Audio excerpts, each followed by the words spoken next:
Employee List and Creation module. What is the use of this module? The employee module is where you will record the employee information. You can classify them as your sales representative and generate sales representative reports from the transactions tagged to them. How do you create an employee? Go to Employee. In the Employee window, click Create. Type the employee code, name of the employee, and select employee type. If the desired employee type is not available in the drop-down option, you may add it in the Miscellaneous module. Check out the related video for Miscellaneous.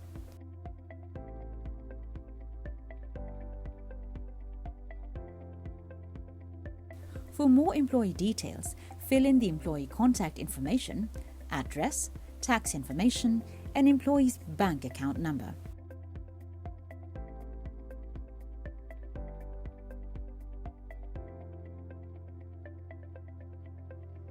Once everything is filled out, click Save.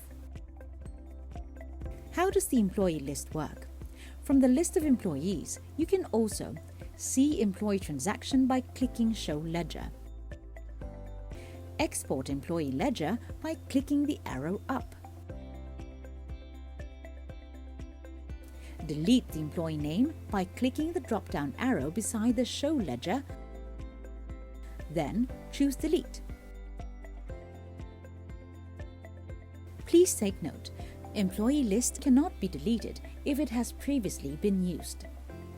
When deleting is not applicable, you can set the employee information to inactive. Just click the Set to Inactive option from the drop-down.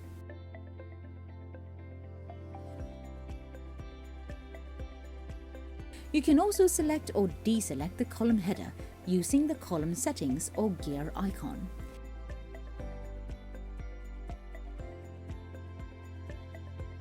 And lastly, export the employee list by clicking the drop-down arrow beside the gear icon and click Export. You have just created an employee information and learned the features of the employee list module.